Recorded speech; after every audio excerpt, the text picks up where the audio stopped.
সচেতক ছিলেন, উপমুখ্য সচেতক, উপমুখ্য সচেতক যখন ছিলেন, তখন আপনি বলেছেন যে শুভেন্দু অধিকারীকে বহিষ্কার করা যেত, কিন্তু মমতা বন্দ্যোপাধ্যায়ের উদার মানসিকতার জন্য তাকে বহিষ্কার করা হয়নি।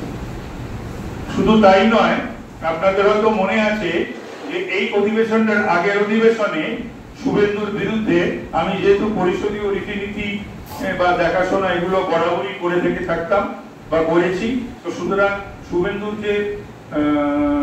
অধিকারী শুভেন্দুর যে ইয়েটা সাসপেনশনটা হয়েছিল সেই মোশনের মুবারও আমি ছিলাম।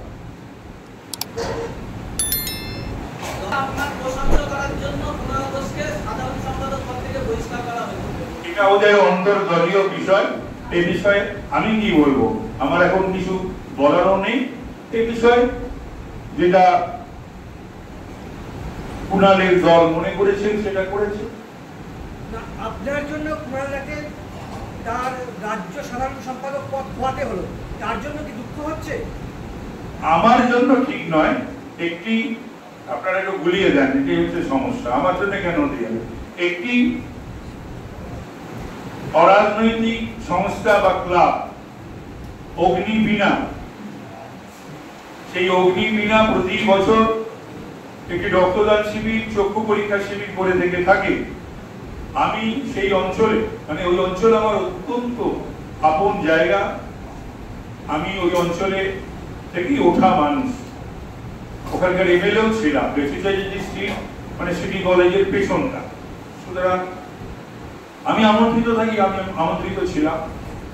তমগ্ন তো তমগ্ন ছিল, আর অনেকে ছিল আমাদের দলে, এবং শুধু আমাদের দলের নয়, সম্ভবত দল করা না করা সকলকেই ওরা বোধহয় আমন্ত্রণ জানিয়েছিল, এবং বিভিন্ন রাজনৈতিক দলের কর্মী বা নেতৃবৃন্দ,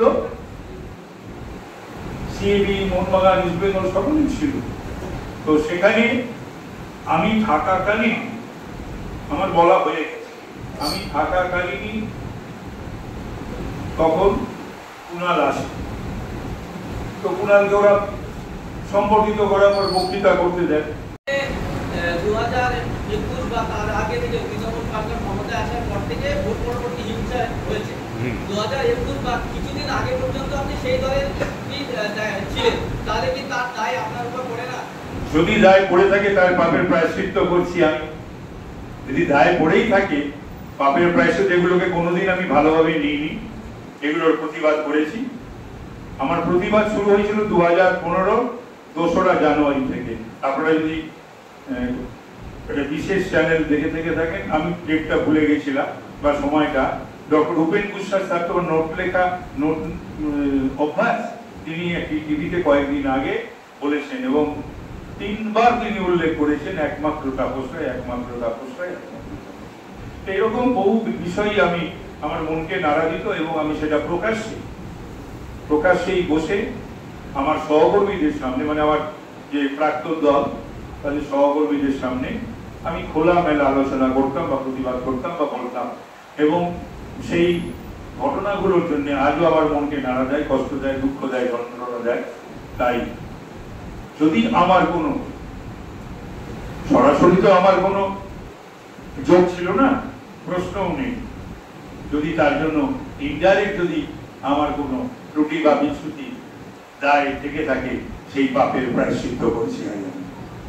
মন্ত্রকটা পুরোপুরি জেলে চলে যাওয়া, তার আসল কারণ হলো যে কলেজে ভর্তি থেকে চাকুরি, প্রতিটি ক্ষেত্রে অর্থ ছাড়া কোনো ব্যাপার নয়। এগুলোর বিরুদ্ধে বহুবার প্রতিবাদ করেছি, বহুবার আমি শুধু নয় অনেকেই করেছি, লিখিত মৌখিক কাকস্য পরিবেদনা।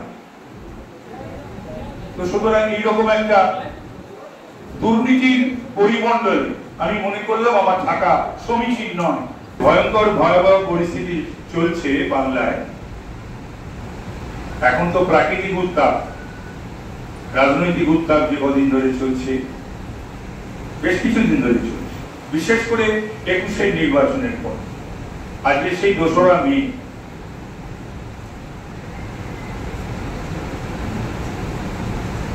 ভোট হিংসা বা ভোট পরবর্তী হিংসা, যার প্রতিবাদের বিরুদ্ধে আমরা বহু আন্দোলন করেছি, বহু বাংলার মানুষ বহু মিছিল, বহু মিটিং আমরা করেছি। গত 13 বছর ধরে তৃণমূল সরকার ক্ষমতায় আসার পরে সেই ভোট হিংসা বা ভোট পরবর্তী হিংসা 13 থেকে যে শুরু হয়েছে, 11 ক্ষমতায় আসার পর থেকে তা চলছে। যে কোনো কারণেই হোক, দুষ্কৃতীরা, খুনিরা তারা উৎসাহিত এবং উল্লসিত। তাই 2রা মে বা ভোট হিংসা বা ভোট পরবর্তী হিংসা যাতে আর বাংলায় না হয়, তারই আবেদন সকলের কাছে রাখে। রাজ্য সরকারও যেন সেদিকে একটু নজর দেন। যদি নজর না দেন, তাহলে কেন্দ্র সরকারের ভারতবর্ষের নাগরিক, গণতান্ত্রিক দেশের নাগরিক, তাদের ভোটাধিকার যেন প্রয়োগ করতে পারে, হিংসার বলি যেন কেউ না হয়, কেউ যেন ভয়ে তার গণতান্ত্রিক যে অধিকার সেটা প্রয়োগ করতে বাধা যেন না পায়, এটা দেখার দায়িত্ব কিন্তু কেন্দ্রীয় সরকারের। ইলেকশন কমিশন যে শুনছি 920 কোম্পানি, এটার তো প্রয়োজন ছিল না।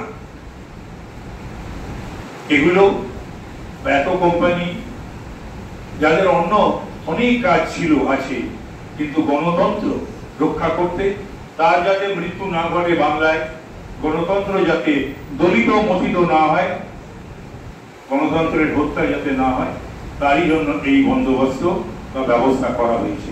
এবং সেটা যেন সঠিকভাবে হয়, এটাও কিন্তু আমার আবেদন নির্বাচন কমিশন এবং কেন্দ্রীয় বাহিনীর কাছে।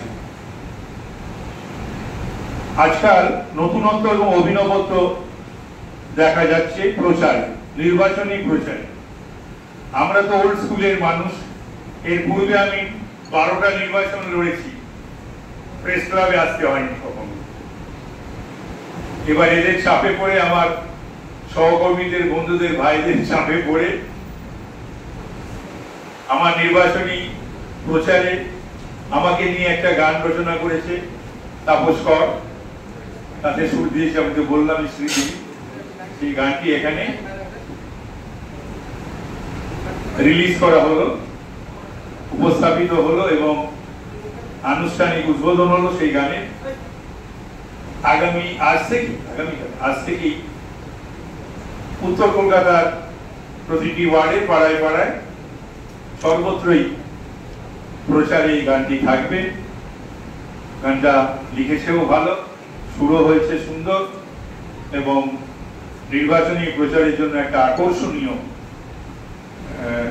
একটা অভিনব একটা প্রয়াস। আমি প্রয়াসটাকেও স্বাগত জানাই, অভিনন্দন জানাই। ভালো থাকবেন আপনারা, ভালো রাখবেন। ভালো থাকাটা নিশ্চয়ই উচিত সকলে, সেটা বোধহয় শুধু নিজে ভালো থাকবো এটা বোধহয় কাম্য নয়। সাথে সাথে আমাদের আত্মীয় স্বজন, পরিজন, পাড়া প্রতিবেশী, যার যা পরিধি, সেই পরিধি সকল মানুষকে আমরা ভালো রাখবো, এটাই আমাদের সকলে আজকে কাম্য।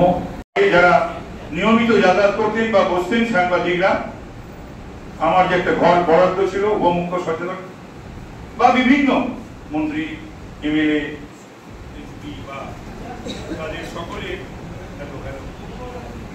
আমি বলতাম বেশ কিছু ঘটনা নিয়ে ডিফেন্ড করাও মুশকিল হতো।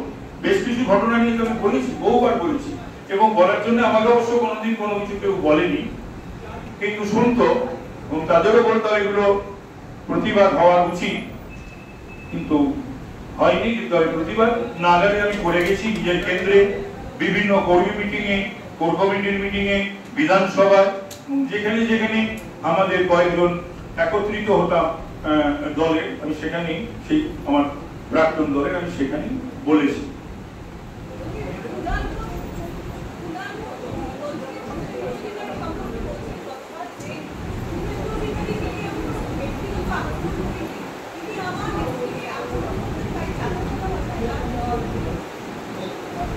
এটা একেবারেই কুণালের বিষয়, কুণাল একটা রাজনৈতিক দলে বিলং করে, তার মুখপাত্র ছিল শুভেন্দু। শুভেন্দু আমি বর্তমান যে দলের, সে দলের বিধানসভা বিরোধী দল নেতা। সুতরাং নিশ্চয়ই রাজনীতিগতভাবে বলতে হবে, কিন্তু তার মধ্যে যেন সকলেরই আমি মনে করি একটা স্বাধীনতা থাকা উচিত, সে যেই হন না কেন। স্বাধীনতার বাইরে যেন আমরা কেউ সমালোচনা করতে গিয়ে, আক্রমণ করতে গিয়ে আমরা যেন চলে না যাই, এবং অসত্য আক্রমণ, অসত্য কথা আমরা যেন কেউ কারোর বিরুদ্ধে যেন না বলি। এই সংস্কৃতিটা বাংলায় ছিল, কখন উধাও হয়ে গেল, কেন হলো, কারা করলো, এটা আমার জানা নেই। তবে এটা ঠিক নয়, এটা হওয়া উচিত নয়।